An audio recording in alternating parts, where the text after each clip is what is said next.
On Rock Band 4 fans, I want to give you guys an update on some of the hot topics that a lot of the people in the Rock Band community are discussing. Let's talk about the exports. So Harmonix said in our interview we did with them that they think of Rock Band 4 as being on 3 different platforms.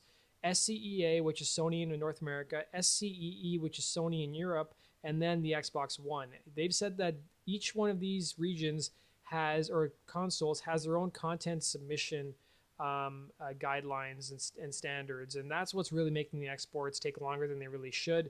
They said the Rock Band 3 export was pretty easy. It's actually easier than a lot of the other exports because there is no export key. They said that on the Europe front for Sony, there's going to be some big news pretty soon here, as well as for North America.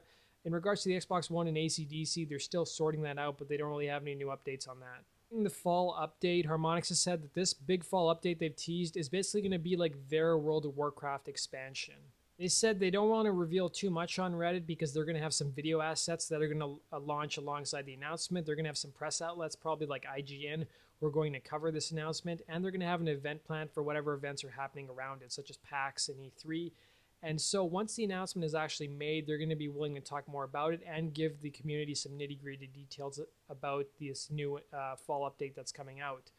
Regarding the Ion support, Harmonix did reveal in our interview that they did have some big developments that could perhaps see this issue resolved, but they're still working on it. That's all they would really say. Regarding character creator improvements, it's definitely something that they're talking about, and they have a huge list of features that they really want to decide on what to build next upon. The other thing we also talked about was whether they're going to be charging for monthly updates. That's something they've said they're right now talking about internally. They do plan on charging for some updates down the road, but it's a question of how much they're actually going to charge the community. And the other thing too they talked about was the FIG campaign. So if the FIG campaign fails, that's basically the end of Rock Band Network, at least for people to introduce new tracks through the service. They've talked all about, possibly bring back some of the more popular Rock Band Network songs for people to download. That's still something we're probably going to see in the months ahead, I'd imagine. And the final thing you guys are probably wondering about, drumroll please, is online play. So online play, their tone really hasn't changed. It's something that is still on the table, but they have a huge list of features they want to bring to Rock Band 4, and it's just a matter of figuring out where does online play fit in with that roadmap.